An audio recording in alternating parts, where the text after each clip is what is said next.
Hello friends, welcome back to my YouTube channel education KTP. तो आज हम discuss करने जा रहे हैं पैथोलॉजी का एक और इम्पोर्टेंट टॉपिक जिसका नाम है एम्बोलिज्म। तो नाउ वी विल स्टार्टिंग में अपन देखते हैं definition. It is defined as a detach intravascular solid liquid और gaseous mass that is carried in the circulation to a side distance from the site of origin.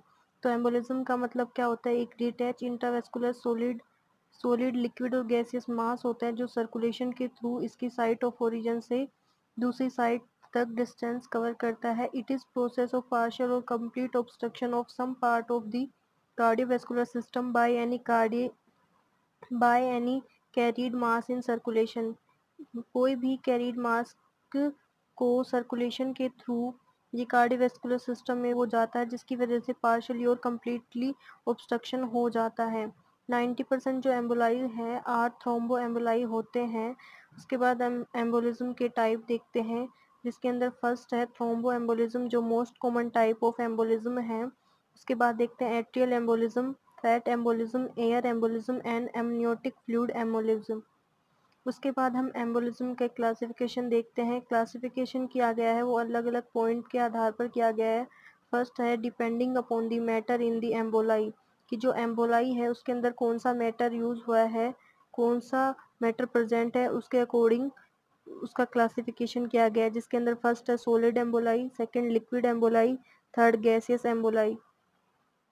Next point है depending upon weather infected और note, इसके अंदर आता है sterile और septic. उसके बाद देखते हैं next point depending upon the source of the emboli, इसके अंदर कार्डिक एम्बोलाई आता है, एट्रियल एम्बोलाई आता है और वीनस एम्बोलाई आते हैं।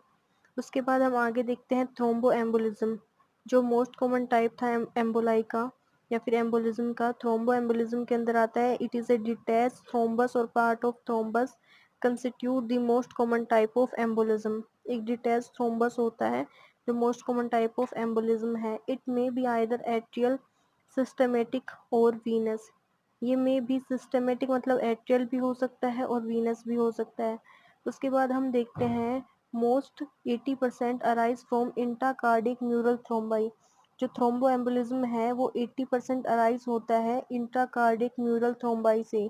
मतलब कि जो मेनली जो थ्रोम्बो एम्बोलिज्म होता है वो मेनली सभी इंट्राकार्डियल न्यूरल थ्रोम्बाई से ही ओरिजिनेट होते हैं। उसके बाद हम देखते हैं इसकी मॉर्फोलॉजी, कि जो थ्रोम्बो एम्बोलिज्म है इसकी मॉर्फोलॉजी कैसी है, ये दिखने में कैसा है। इसके अंदर वेज शेप इन्फैक्ट होता है which is greyish brown and haemorrhagic, जो ग्रेइश ब्राउन होता है और हिमोरेजिक होता है। और प्लूका is thick and fibrosis and form a scar tissue, और इसकी जो प्लूका है वो थिक होती है और फाइब्रोसिस होती है और फॉर्म ए स्कार टिश्यू और एक स्कार टिश्यू बनाती है। उसके बाद हम आगे देखते हैं पल्मोनरी एम्बोलिज्म, कि पल्मोनरी एम्बोलिज्म जैसा कि हम इसके नाम से ही देख रहे हैं पल्मोनरी थ्रोम्बो एम्बोलिज्म, कि पल्मोनरी जो वेन है उसके अंदर जो थ्रोम्बस है वो पार्शली या फिर कंप्लीट ऑब्स्ट्रक्शन कर देगा, जिसे ही पल्मोनरी थ्रोम्बो एम्बोलिज्म बोलते हैं। जो most common and fetal form the venous thromboembolism in which there is occlusions of pulmonary arterial tree। जो थ्रोम्बस बना है वो ओक्लूजन्स कर देगा of the pulmonary arterial tree के कोई भी पार्ट में वो ओक्लूजन्स कर देगा जो पार्शियली और कम्प्लीटली ऑब्स्ट्रक्शन हो जाएगा पल्मोनरी वेन में। इटियोलॉजी इसका कारण है, इसके अंदर आता है मोस्ट कॉमन इन हॉस्पिटलाइज और बेड रेडन पेशेंट। ये मोस्टली कौन से पेशेंट में होता है? जो हॉस्पिटल में एडमिट होते हैं और बेड रिटर्न, जिनको बेड रेस्ट दी जाती है, जिनके अंदर कोई मूवमेंट नहीं होता काफ़ी समय तक, उनके अंदर पल्मोनरी एम्बोलिज्म मेनली पाया जाता है। उसके बाद देखते हैं रिजोल्यूशन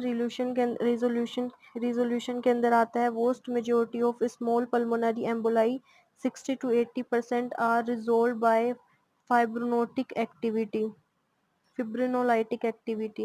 रिजोल्यूशन होता है वो most majority of small pulmonary embolism 60 to 80%, और वो रिजोल्व होता है बाय फिब्रिनोलाइटिक एक्टिविटी के द्वारा ही वो रिजोल्यूशन होता है उसके अंदर। उसके बाद आता है source of pulmonary embolism. Source of pulmonary embolism मतलब कि जो पल्मोनरी एम्बोलिज्म हो रहा है उसके अंदर उसका सोर्स कौन कौन से हैं, कि वो कहाँ कहाँ से होता है। जिसके अंदर फर्स्ट है ट्यूमर एम्बोलाई, सेकंड है एयर एम्बोलाई, थर्ड है फैट एम्बोलाई या फिर फ्रैक्चर्स, फोर्थ है thrombi in right heart, septal infection और एट्रियल फिब्रिलेशन, फिफ्थ है पेल्विक वेन थ्रोम्बाई, पेल्विक जो वेन होती है पाँव में उसके अंदर थ्रोम्बाई हो जाती है। सिक्स्थ है thrombi in deep vein of lower extremity. उसके बाद आता है सेवन के अंदर आता है ब्लॉक्ड आर्टरी इन दी लंग्स। इसके अंदर जो 6 वाला पॉइंट है thrombi in deep vein of lower extremity, वो मेन होता है थ्रोम्बस का, क्योंकि जो लोअर एक्सट्रीमिटी जो पाँव होते हैं उनके अंदर जो डीप वेन होती है उसके अंदर थ्रोम्बस होता है, जो सर्कुलेशन के थ्रू हार्ट में वो हो जाता है और वहाँ से वो पार्शियली या फिर कंप्लीटली ऑब्स्ट्रक्शन कर देगा। तो ये जो 6 वाला पॉइंट है ये मेन होता है डीप वेन में, जो लोअर एक्सट्रीमिटी की डीप वेन है उसके अंदर थ्रोम्बस का होना। तो आज का टॉपिक एम्बोलिज्म हम कंप्लीट कर लिया। तो आज का ये वीडियो आपको कैसा लगा प्लीज़ कमेंट बॉक्स में ज़रूर शेयर करें और हमारे चैनल एजुकेशन केटीपी को प्लीज़ सब्सक्राइब करें। Thank you.